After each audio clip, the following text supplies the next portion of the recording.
Hello dear students, तो आइए बेटा आज के इस वीडियो में हम अपना टॉपिक स्टार्ट करते हैं equilibrium of concurrent forces. Clear है बेटा? तो देखिए, इक्विलिब्रियम ऑफ कनकरेंट फोर्स समझने से पहले आपको पता होना चाहिए कि कनकरेंट फोर्स कौन से होते हैं। ऐसे फोर्स जो कि किसी एक बॉडी पर एक ही पॉइंट पर एक्ट करें, उन फोर्सेस को हम बोलते हैं कनकरेंट फोर्सेस। जैसे यहां F1, F2 और F3 तीन फोर्स हैं और तीनों फोर्सेस बेटा एक सिंगल पॉइंट पर काम कर रहे हैं, तो इसीलिए इनको हम क्या बोलेंगे? Concurrent forces. तो क्लियर है? डेफिनेशन तो समझ में आई, कनकरेंट फोर्स होते क्या है। अब इक्विलिब्रियम ऑफ कनकरेंट फोर्सेस का क्या मतलब है बेटा? अगर एक ही पॉइंट पर कई सारे फोर्स लग रहे हैं, जैसे ये कनकरेंट फोर्सेस हैं, और उनका टोटल रिजल्ट जीरो हो जाए, कितना हो जाए टोटल रिजल्ट? जीरो, तो हम कहेंगे इसे बेटा इक्विलिब्रियम ऑफ कनकरेंट फोर्सेस। जब एक ही पॉइंट पर कई सारे फोर्स लगे और सभी का टोटल रिजल्ट जीरो हो जाए, तो हम कहते हैं कि वो कैसे हैं? इक्विलिब्रियम में है। कैसे हैं? इक्विलिब्रियम में। क्लियर?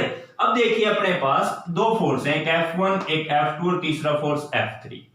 तीनों पॉइंट O पर लग रहे हैं।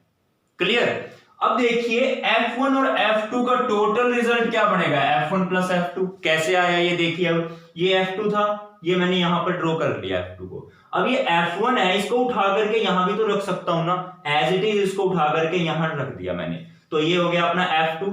तो triangular law of vector addition लगाओ, ये किसके बराबर होगा? F1 प्लस F2, यानी कि ये चीज F1 प्लस F2। तो इन दोनों का टोटल रिजल्ट क्या हो गया? F1 plus F2। क्लियर? अगर ये F1 प्लस F2 इस F3 के इक्वल हो, F1 प्लस F2 किसके इक्वल हो? F3 के, लेकिन एक माइन अपोजिट हो। देखो, इसकी डायरेक्शन F3 की इस तरफ है, F1 प्लस F2 की डायरेक्शन उस तरफ है, अपोजिट है ना, तो माइनस का साइन भी आ गया। बात समझ में आई? तो अब इसको आप माइनस वाले को इधर लेके आएंगे तो प्लस में हो जाएगा ना, इस तरफ आके प्लस का F1 F2 और ये F3 एज इट इज, तो तीनों का टोटल सम कितना हो गया? जीरो। तो यानी बेटा इक्विलिब्रियम के अंदर जितने भी फोर्स होते हैं, उन सभी का टोटल सम हमेशा जीरो आता है। कितना आता है? जीरो। क्लियर है? याद रहेगा, इक्विलिब्रियम में जितने भी फोर्स होंगे उन सब का टोटल रिजल्ट जीरो। तो चलिए बेटा जल्दी से वीडियो को पॉज करके यहां तक नोट कर दीजिए।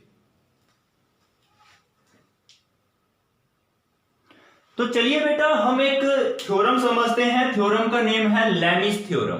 अब ये लेमिस थ्योरम हमें क्या कहती है? देखिए, कब वैलिड है पहले तो आपको ये समझना होगा, जब ये तीनों फोर्सेस इक्विलिब्रियम में हो। कैसे हो? इक्विलिब्रियम। तो under the condition of equilibrium, under the condition of equilibrium, मतलब बेटा इक्विलिब्रियम का कि इन तीनों का टोटल सम कितना हो? जीरो। उस केस में क्या होगा? मान लीजिए यहां पर ये जो एंगल है, ये तीन फोर्स हैं, एक F1 एक F2 और एक F3। तो F2 और F3 के बीच का जो एंगल है वो मान लीजिए आप अल्फा है। क्लियर? और F2 और F1 के बीच का एंगल मान लेते हैं हम बीटा। क्लियर? और F1 F3 के बीच का जो एंगल है बेटा वो हमने मान लिया गामा। क्लियर है? तो लेमिस थ्योरम के अकॉर्डिंग क्या होगा? देखिए आप, F1 डिवाइड बाय ये फोर्स और इसका डिवाइड में इसका अपोजिट एंगल देखना है, साइन अल्फा। क्लियर? ये इक्वल होगा किसके? F2 और F2 के अपोजिट में कौन सा एंगल है? Sign gamma. क्लियर है? या आप एक काम कीजिए, इसको एंगल को नाम दे दीजिए बीटा और इसको नाम दे दीजिए गामा। क्लियर है? तो F2 अपॉन साइन बीटा हो जाएगा। देखिए, ये फोर्स डिवाइड में इसका अपोजिट वाला एंगल ये आ गया साइन के साथ, इक्वल्स टू F3, ये F3 और इसका अपोजिट एंगल कौन सा है? Gamma, divided by sine gamma. तो ये है बेटा आपकी लैमिस थ्योरम। क्लियर है। अब इस थ्योरम का क्या यूज है, देखिए जब आपके पास कुछ न्यूमेरिकल प्रॉब्लम्स आएंगी उनको सोल्व करने के लिए हम इस थ्योरम का यूज करेंगे। क्लियर है। तो चलिए जल्दी से इसको नोट कर लीजिए, फिर हम करते हैं कुछ न्यूमेरिकल्स। तो देखिए बेटा यहां हमारे पास एक क्वेश्चन है, a mass of 6 kilogram is suspended by a rope. एक रस्सी से 6 किलोग्राम का एक मास लटकाया गया है ऑफ लेंथ 2 मीटर। इस रस्सी की पूरी लंबाई कितनी है, 2 मीटर की। फ्रॉम ए सीलिंग, एक सीलिंग से इसको लटकाया, ए फोर्स ऑफ 50 न्यूटन। क्या किया, इस रस्सी से ये मास लटकाया था, बिल्कुल सीधी रस्सी थी, तो रस्सी के ऊपर हॉरिजॉन्टल डायरेक्शन में एक फोर्स लगाया कुछ इस तरफ, मतलब यहां ऐसे रस्सी लटक रही थी, उसके ऊपर इस तरफ एक फोर्स लगाया, फोर्स को नाम दे दिया T3। और ये फोर्स कितना है बेटा, 50 न्यूटन का फोर्स है। ये देखिए इधर 50 न्यूटन का फोर्स लगाया गया। ये T3 की वैल्यू कितनी है, 50 न्यूटन। क्लियर है। फिर क्वेश्चन है, is applied at the mid point of the rope, मतलब कि रस्सी का जो बीच वाला सिरा था उसके ऊपर हमने 50 न्यूटन फोर्स इधर लगाया, तो ये रस्सी थोड़ी ऐसे उस तरफ चली गई। ठीक है। देखिए अगर एक रस्सी ऐसे है, उसको मैं अपनी तरफ खींचूं तो ये रस्सी ऐसे हो जाएगी ना। क्लियर। ये तो नीचे जो मास लटका हुआ है ये आगे चला गया और यहां तक की रस्सी ऐसे चली गई इस तरफ। बात समझ में आई है। तो ये डायग्राम आपको दे रखा है सारा। What is the angle of the rope? Angle the rope make with the vertical.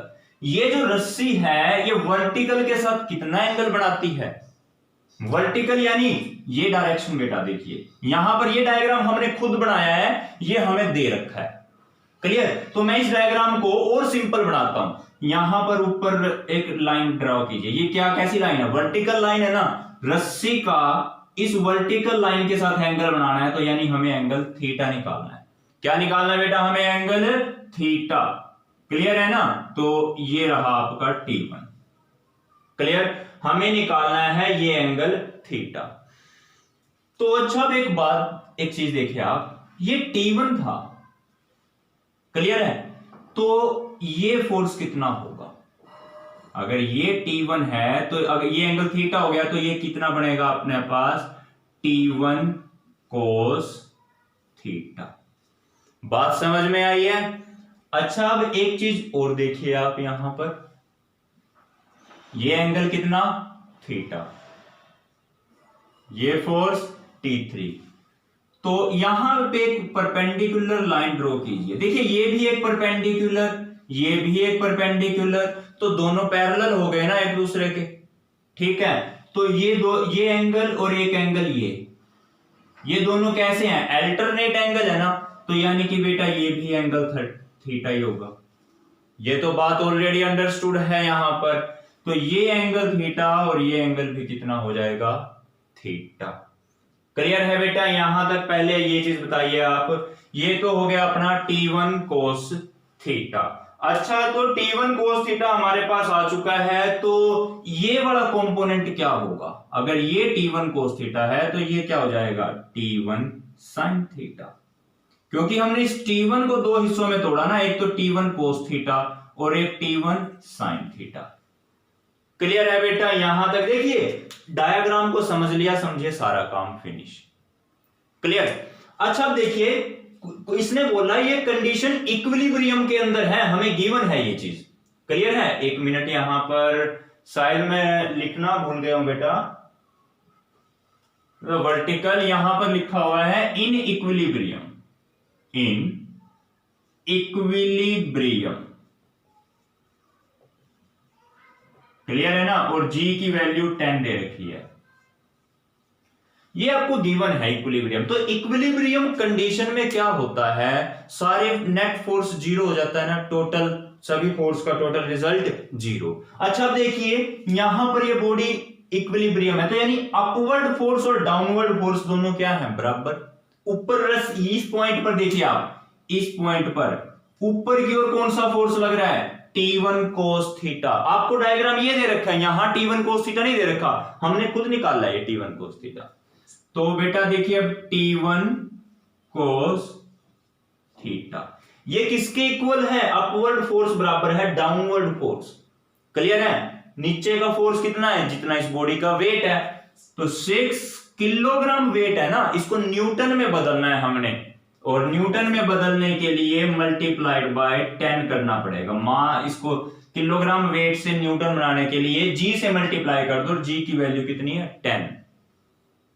तो ये आ चुका है बेटा अपने पास 60, इक्वेशन नंबर 1। क्लियर है?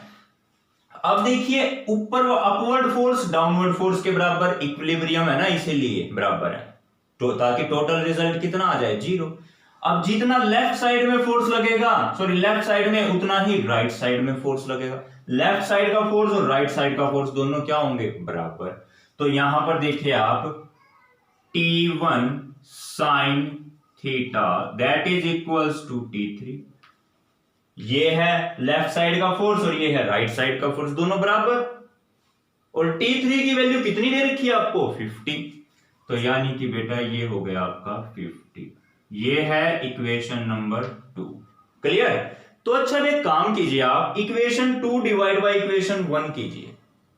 क्या करना है? Equation 2 divide by equation number 1, यानी कि T1 sin theta divided by T1 cos theta that is equals to 50/60। Clear है बेटा? तो यहां से आप इसको सोल्व करोगे तो क्या आएगा आपके पास? T1 से T1 कैंसल। क्लियर? तो sin theta by cos theta की वैल्यू tan थीटा बराबर 0 से 0 कैंसल 5/6। क्लियर? तो यहां से हमारे पास आया थीटा बराबर tan इनवर्स 5/6। क्लियर है? तो ये है आपका आंसर। तो चलिए जल्दी से वीडियो को पॉज करके इसको नोट कर लीजिए। तो बेटा देखिए अपने पास क्वेश्चन नंबर 2 है, a ball of mass 1 kilogram, 1 kilogram की एक बॉल है, हैंग्स इन इक्विलिब्रियम, और इक्विलिब्रियम कंडीशन में ये लटकी हुई है दो रस्सियों की हेल्प से, OA और OB। क्लियर है? हमें फाइंड आउट करनी है इन रस्सियों में OA और OB के अंदर टेंशन T1 और T2, ये आपको निकालनी है वैल्यू।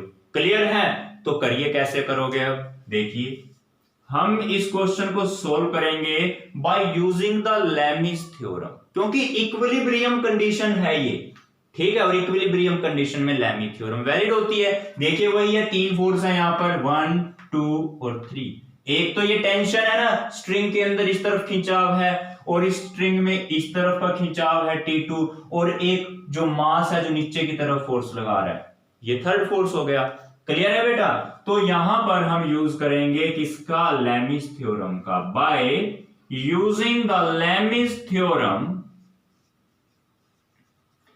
देखिए बेटा कोई भी एक फोर्स को आप F1 मान लीजिए, ये मेरा फोर्स है F1 मान लीजिए 1, लेकिन मैंने क्या बताया था, फोर्स को न्यूटन में कन्वर्ट करने के लिए G से मल्टीप्लाई करना है, तो G की वैल्यू 10 है, 1 × 10, ये तो F1 डिवाइड बाय ये sin 90 degree. Clear? Equals to F2 कितना है? ये अपना F2 मान लो, T1 नाम है इसका, सेकंड फोर्स, डिवाइड बाय इसका opposite angle sin 150 degree.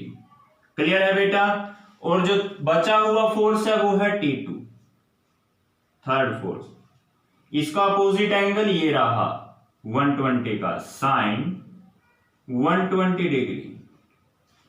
Clear है बेटा?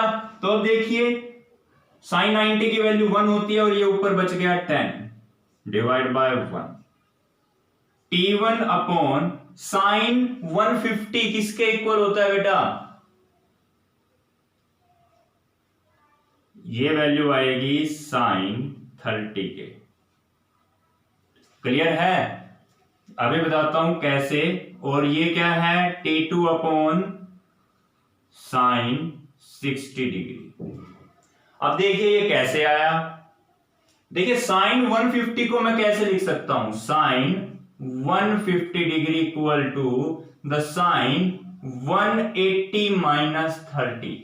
क्लियर। और sine 180 minus theta sine theta के बराबर होता है, यानी कि साइन 30 के बराबर है।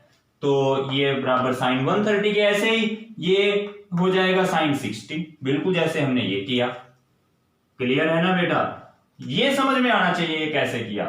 तो चलिए मैं इसको तो मिटा देता हूं।